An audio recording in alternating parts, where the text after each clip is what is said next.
네. 오늘 본문의 말씀은 영적 분별력을 가지려면 이라는 제목을 가지고 하나님 말씀을 듣도록 하겠습니다.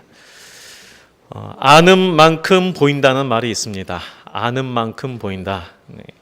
그 세계적인 그 투자자로 알려져 있는 워렌 버핏이 8살 때에 동네 쓰레기통에서 이 병뚜껑을 주었는데, 우리는 어렸을 때 병뚜껑을 주면 이거 펴가지고 뭐 이렇게 딱지라든가 뭐 이런 식으로 사용했는데, 이 세계적인 투자가는 어렸을 때부터 달랐나 봐요. 이게 뭐냐면 병뚜껑을 모으면서 그 지역의 음료 소비 형태를 파악을 했다고 합니다. 그래서 이게 아는 만큼 보인다라는 것을 다시 한번 보게 됩니다. 조선 정조 때의 문인이었던 유한준이라는 분은 알면 참으로 사랑하게 되고 사랑하면 참으로 보게 된다, 이런 말을 했습니다. 운동 경기도 그렇죠. 잘 모르면은 재미가 없는데 운동 경기 규칙을 잘 알면은 이게 참 재밌어요. 바둑도 규칙을 알면 참 재밌고, 그래서 재밌어지면은 막 이제 수가 보이게 되고, 마찬가지인 것 같아요. 그래서 우리가 아는 만큼 봅니다. 또 소리도 마찬가지로 아는 만큼 들립니다. 노래를 할 때에 이걸 우리는 들으면 야, 참 좋은 노래다 이렇게 하지만, 음악을 전공하는 사람은 이 음이 어떻게 바뀌었구나, 단조에서 장조로 바뀌었구나, 어떤 화음이 이게 참 좋구나, 이런 것을 더 잘 파악을 해요. 우리는 듣지 못한 것을 듣는다고요. 왜 그래요? 아는 만큼 듣기 때문에 그렇습니다. 이 세상에는 들리는 소리만 있는 것이 아니라 귀에는 들리지 않는 소리들도 많이 있습니다. 그러한 소리를 들으려면 그래서 우리가 또 다른 귀로 들어야 합니다. 라디오 주파수를 맞춰서 들리듯이 마음의 채널을 맞춰야 들릴 수가 있는 것입니다. 그러니까 결국 우리가 더 많이 보지 못하고 더 많이 듣지 못하는 이유가 어디 있는가? 결국 무지 때문이요, 우리의 마음의 눈이 열리지 않았기 때문이라는 것이에요. 바로 여기서 하나님의 역사를 보면서도 불구하고 깨닫지 못하는 이유가 뭘까? 바로 여기에 나오는 거죠. 하나님의 뜻을 우리가 알지 못하기 때문에, 하나님께 우리의 마음을 맞추지 못하기 때문에 우리의 일상 삶 속에서 동행하시고 인도하시는 그 하나님의 역사를 경험하지는 못하는 거예요. 아니, 보지를 못하는 거예요. 믿지 않는 자들이야 믿지 않으니까 그렇게 보인다 하지만, 믿는 성도들도 보지 못하고 깨닫지 못하는 것은 어떤 이유인가? 이것은 결국 우리의 교만 때문이요, 자기중심적인 이러한 생각, 교만 때문이요, 부정적인 사고 때문에 그렇습니다. 우리 성도님들, 특별히 부정적인 사고를 우리 안에서 제거해야 합니다. 그것은 단순히 안 좋은 정도가 아니에요. 영적인 분별력을 상실하게 하고 하나님의 뜻을 거역하게 만듭니다. 우리가 모세가 이제 출애굽한 이후에 이 백성들을 가나안 땅으로 인도하기 위해서 가지 않았습니까? 그리고 나서는 이제 전쟁을 통해서 들어가려고 했는데, 먼저 한번 정탐을 해라 해서 각 12지파에 한 명씩 대표를 선정해서 12명을 보냅니다. 40일간 12명이 동일한 대상을 보고 왔습니다. 그런데 딱 두 가지 나뉘었죠. 여호수아와 갈렙은 그 땅이 하나님께서 우리에게 주신 땅이다, 취하자, 싸우자, 이렇게 나갔고, 다른 10명의 사람들은 그 땅이 보기에는 좋긴 한데 우리 그 사람들과 싸워서 안 돼. 왜냐하면 우리는 무기도 변변치 않은데 출애굽한 노예들이니까 무기가 별로 있겠어요? 아마 칼 가진 사람도 몇 명 없었을 거예요. 그런데 적들은 철병거를 갖고 있어요. 신무기를 가지고 있어요. 그러니 우리는 안 돼, 싸울 수 없어, 우리 질 거야, 이렇게 보고를 합니다. 그때 다시 한번 이 믿음의 사고를 가진 두 사람은 그들이 강한다고 하지만 우리와 함께 하신 하나님 생각해 봐라. 우리와 함께 하신 하나님이 홍해에서 그 애국 군대를 수몰시키시고 날마다 우리 인도하지 않았냐. 그러니 하나님과 함께하면 저들은 우리 밥이다, 이렇게 이야기하지만, 그러나 현실을 바라보면서 더 이상 믿음의 사고를 하지 못하고 부정적인 사고를 가지니까 어떻게 돼요? 안 된다는 거예요. 하나님께서 홍해를 가르시고 우리는 날마다 만나와 메추라기를 먹이셨어도 싸우면 안 된다는 거예요. 싸우면. 왜냐하면 그들은 우리보다도 체격이 크고 신무기를 가졌기 때문에 안 된다는 거예요. 아무리 하나님이 그 전에 역사해도 지금 현재 문제는 안 된다는 이런 부정적인 사고를 갖고 있었기 때문에 결국은 어떻게 됐습니까? 그것 때문에 20세 이상 장년들이 모두 광야에서 죽을 때까지 40년간을 방황해서 그 다음 세대가 그 안에 부정적인 사고를 다 제거하고 믿음의 사고를 가진 이후에 가나안 땅에 들어가게 되었습니다. 이처럼 부정적인 사고는 하나님의 뜻을 깨닫지 못하게 하고 인도하심을 받지 못하게 합니다. 그렇기 때문에 우리가 우리 안에서 영적 분별력을 갖기 위해서는, 정말 하나님의 시각으로 바라보기 위해서는 걸림돌이 되는 이런 부정적인 사고를 제거해야 합니다. 베드로가 오늘 본문에 보면 로마인들에게, 우리 고넬료를 비롯한 로마인들에게 복음을 전했고 이들이 듣고 성령 받았고 세례를 받았습니다. 이 소식이 유다에 있는 사도들과 형제들에게 전해졌다고 했습니다. 자, 그러면 유다에 있는 이 사도들과 형제들이 이 말을 들었을 때에 어떤 반응을 해야 정상입니까? 야, 로마인들도 예수 그리스도 앞에 굴복하고 세례를 받았다, 그들에게도 성령 내리셨다, 이 말씀을 들었을 때에 정상적으로 생각한다면 우리 마음에 참 하나님이 역사하셨구나 기뻐하고 감사해야 될 텐데, 오늘 본문에 보면 정반대의 현상이 일어났어요. 무슨 현상이 났습니까? 2절 말씀을 보세요. 베드로가 예루살렘에 올라갔을 때에 할례자들이 비난했다. 비난했다는 거예요. 지금 하나님께 영광을 돌려야 할 그 시점에 모든 민족을 향한 하나님의 구원의 계획이 지금 현재 막 이루어지기 시작한 거예요. 고넬료가 믿었다는 것은 단순한 개인이 아니라 이방인들에게 하나님의 복음이 전해졌다는 것인데, 이것은 하나님의 구원의 계획이 시작됐다는 거예요. 그런데도 불구하고 이 할레파 신자들은 영적으로 무지하니까, 영적 분별력이 없으니까 하나님의 구원의 역사를 볼 수가 없었던 거예요. 그러니까 그런 것은 고사하고 뭐라 그럽니까? 이방인들과 식사같이 했다고 이거 가지고 비난하고 있어요.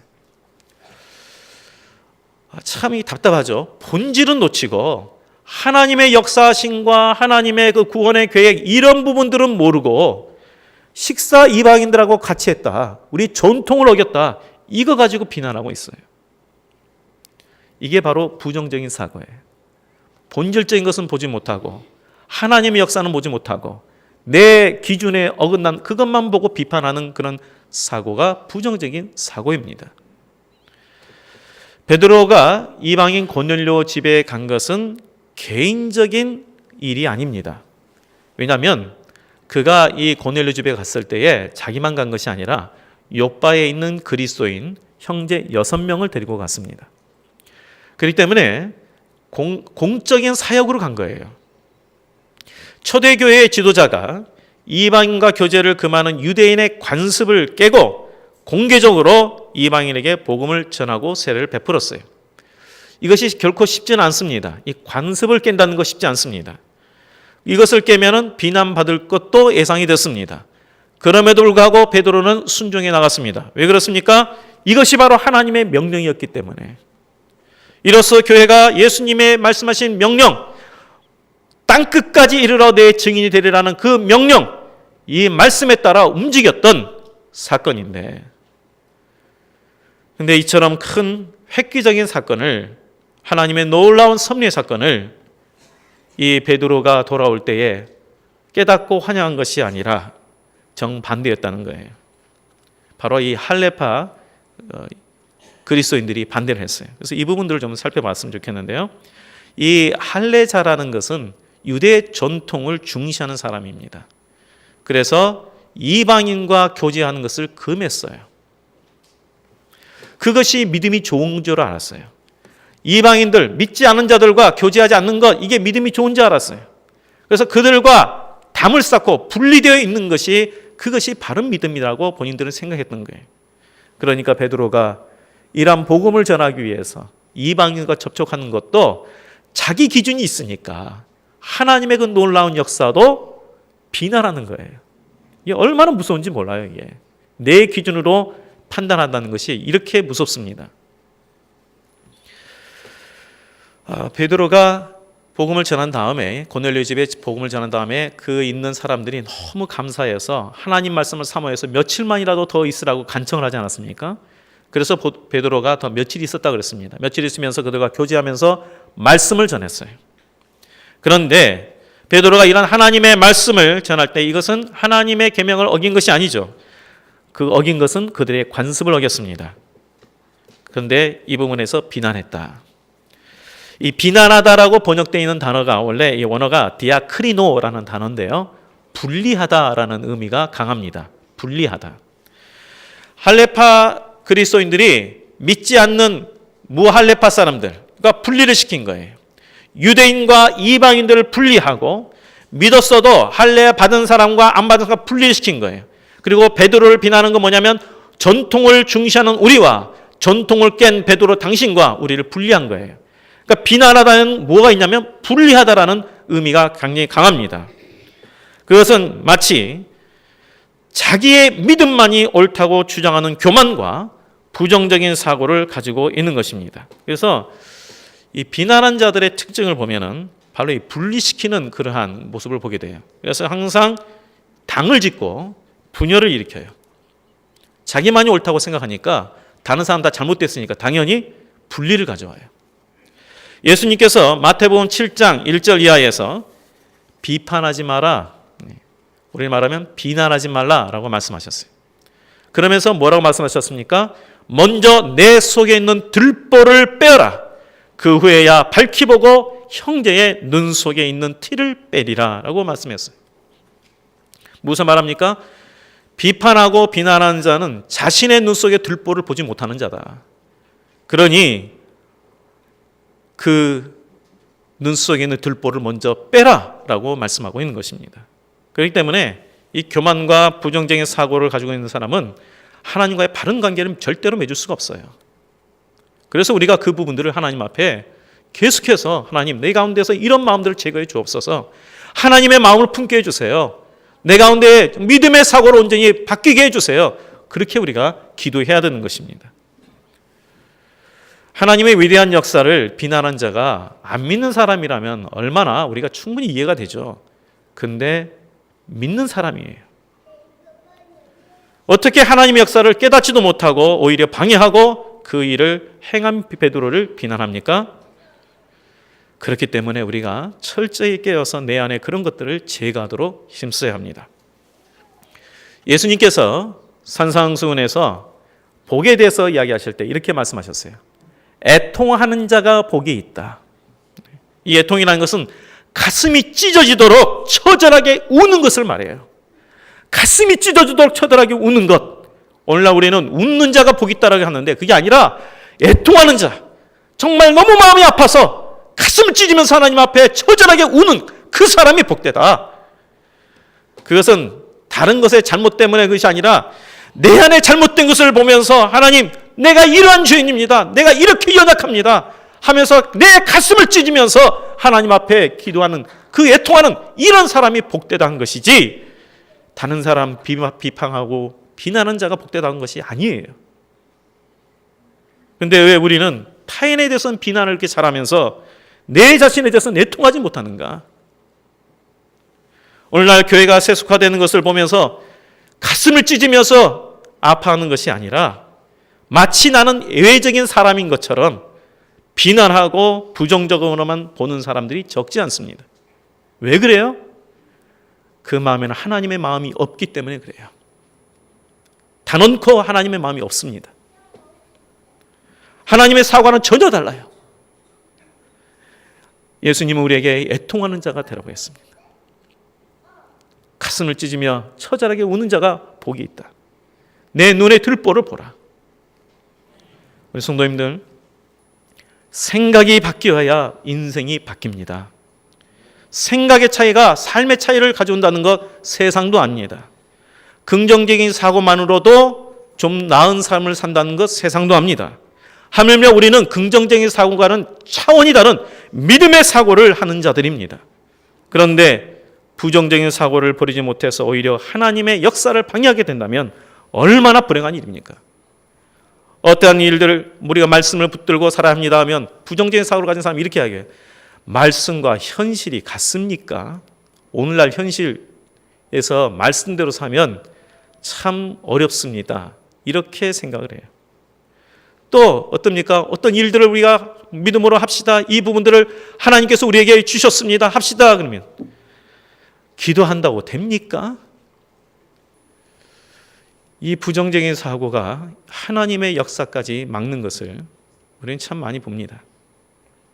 그래서 베드로는 비난하는 자들에게 그들이 하나님의 역사를 방해하는 어리석음을 범하지 않도록 차례로 설명했다고 되어 있습니다. 그래서 4절에 보니까 베드로가 그들에게 이 일을 차례로 설명하여 이것은 상세하게 처음부터 끝까지 되어진 일들의 과정을 설명했다는 표현입니다. 자신과 같이 근본적인 생각의 변화가 일어나도록 하는 그런 마음에서 이야기했던 것이죠. 내가 받은 체험, 하나님의 계시, 그리고 성령께서 말씀 듣는 자에게 임하신 그 사건,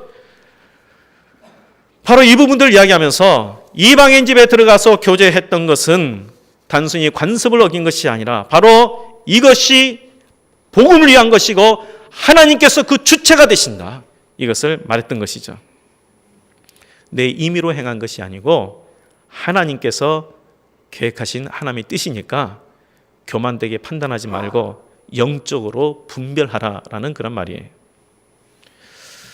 만일 베드로가 욥바에서 다비다라는 여인을 기도로 살렸습니다. 죽은 자를 살렸죠. 참 있을 수 없는 아주 놀라운 일이 났습니다. 그때 바로 예루살렘으로 돌아왔다면 영웅 대접 받았을 거예요. 그렇죠? 죽인 자를 살렸으니 영웅 대접 받지 않았겠어요?